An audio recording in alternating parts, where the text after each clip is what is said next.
Emma Chamberlain has been one of the OG YouTubers that has been a fan favorite ever since she started sharing her life with the masses. She has multiple businesses at 21 and she is so talented she even is fluent in cat. Wow.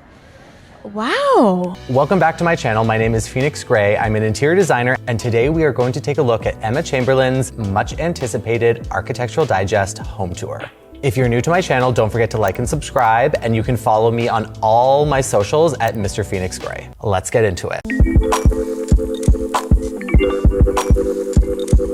This is a painting by my dad, which is a reoccurring theme throughout the house. My dad's a rock star. So my first and most favorite thing about any Architectural Digest review of any celebrity homes is when it comes to the art that's in it. It says so much about the person and what they actually enjoy and how they actually appreciate art in so many different forms. What I love about Emma Chamberlain's home is that her father is a well-known artist and almost all of the artwork in it is his. This one is a beautiful piece coming just as you enter the foyer with an actual console table that they designed and built themselves together, which I think is another really beautiful way of bringing your characteristics into your home by making something custom.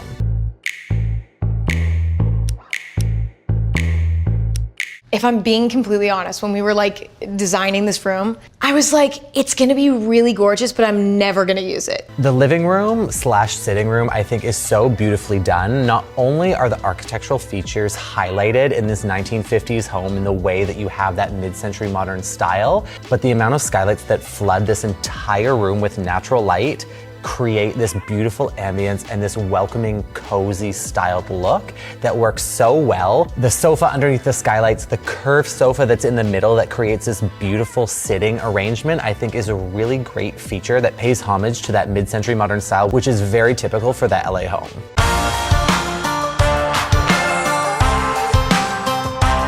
That's something I love. I love when something's made out of a hard material, but it still finds a way to look soft. I've said this before and I will say it again. Bringing in those artistic elements into your home create those really significant and beautiful features that can make a really great impact that doesn't have to be grand. The formal dining room, which is just off of the foyer for the entrance in this home, is a beautiful example how they brought in those really kind of like fun, childish characteristics into this space and really made it a little bit more kind of modern and contemporary versus that mid-century modern style, but still blended the two perfectly. The amount of money that's been put into this place, I can only imagine, considering this chandelier is about $30,000 and the dining chairs themselves retail for about $2,000 each. This is some real bougie shit.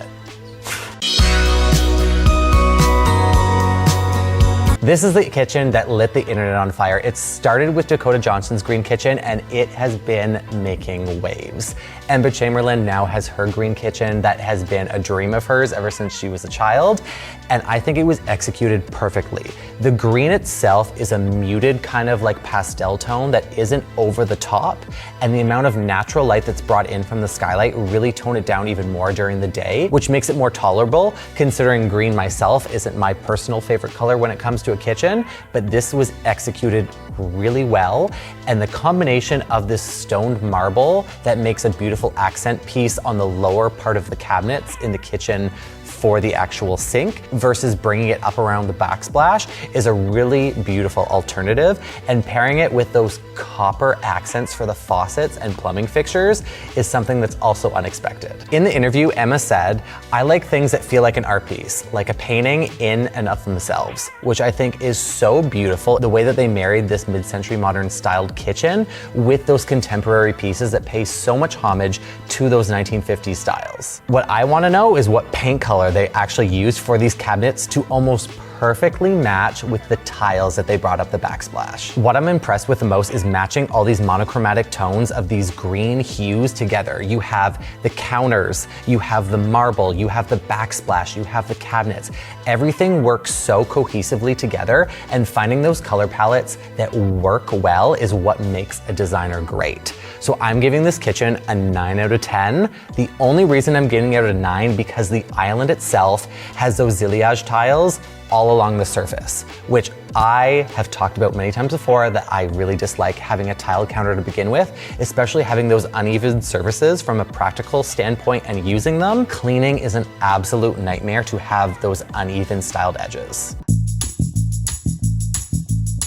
So we're in my dressing room. To me, the dressing room, honestly, it's giving nothing. The budget that went into this entire redesign and revamp of this house, you can tell is lacking in this room. I feel like they just used particle board and MDF to create this space that really does nothing. And for a fashion girly, you'd think she would have this dressing room that was like really done up. This doesn't do it for me.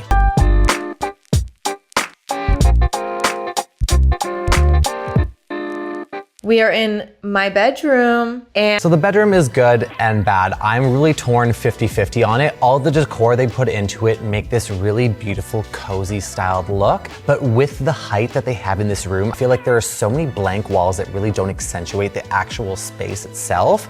And being someone like Emma Chamberlain that has so much art in her space, I feel like this is a really missed opportunity to really balance out the scale of everything in the room. I love the bed frame. I love the headboard. I love that they have this globe light at the end that really creates this asymmetrical balance in the space, but the walls are lacking and I feel like they could really have used something here.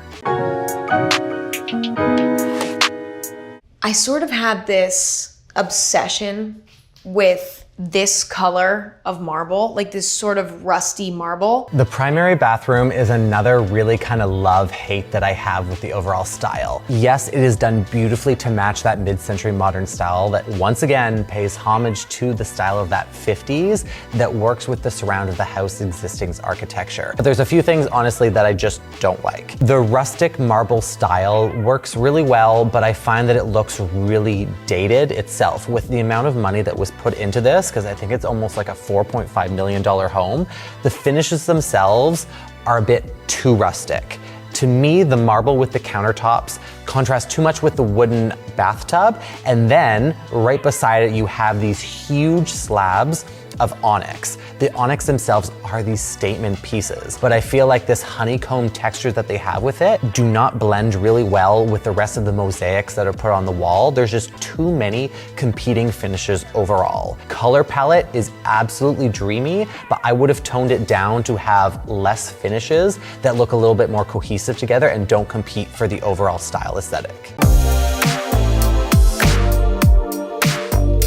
The bar itself is a beautiful touch. If you have the capability of having a millwork or a bespoke piece with a bar, 1000% recommended, and I love including them in any of the houses I design. In this particular style, I think there's a few issues that I would have improved upon. The unlacquered copper that they used for the surfaces, both vertical and horizontal, is a pain in the ass. If you have used any unlacquered finish in your home before, you know that it patinas, it stains, it looks dirty, it looks grungy in seconds. If you look at it wrong, it's gonna have a scratch and it's gonna start aging. In this instance, having it at the wet bar itself with the amount of water, alcohol, citrus from all the different drinks that are mixed there is going to age it so quickly and it starts to look really messy overall. The unlacquered copper ends up looking like it's rust when it starts to patina versus having that beautiful aged look in comparison to brass. She even comments on the video that she likes the idea of it looking aged with all the water droplets itself, but it just looks messy overall. And if you are thinking about an unlacquered finish,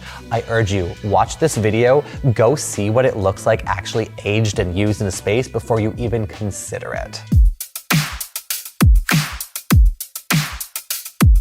The pool room outside I absolutely love. I am giving it a 12 out of 10 because not only is the style aesthetic of it so beautiful, all the finishes they added to it marry each other so perfectly without having too much contrast and not looking too matchy-matchy. We have all the stained cedar throughout that is giving that perfect aesthetic style of almost like a steam room spa without looking super modern and not looking too rustic. The tiles in the bathroom themselves are beautifully stacked, and I like that they do a vertical stack brick instead of a horizontal one to really accentuate the height of those cedar planks that are also vertical versus horizontal. The other great feature that I love about this outdoor pool room that is also a bathroom is the communal sink in the middle. It is giving me nostalgic vibes of going to the pool back home in the country that really has this kind of like communal center in the middle that everyone used, and I think it's such an unexpected style and look that is a feature in itself. Based on some of the furniture and the pieces in this home, I can only imagine the price tag of all the decor that went into it. So trust me when I say this is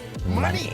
Looks so stupid. Overall, I'm gonna give it a 7 out of 10. I think it is beautifully done. It pays homage to that interior design style and the aesthetic that is very typical to LA. The issue I have with it is that it is so typical for that LA style. It doesn't bring anything that's unique and fun to it. Yes, it has those playful and artistic aspects that bring into that MCM style, but overall, I feel like it is so overdone for LA that there's nothing really unique about it that stands out compared to every other typical LA home. Overall, I would say this is definitely Design Daddy approved, and if Emma invited me over, trust me, I would not decline that offer. We can take a look at that dressing room and we can spruce it up for you. If you aren't already, subscribe to my channel and you can follow me on all my socials at Mr. Phoenix Gray. And if you're ever second guessing yourself, just think, what would Design Daddy do? Done.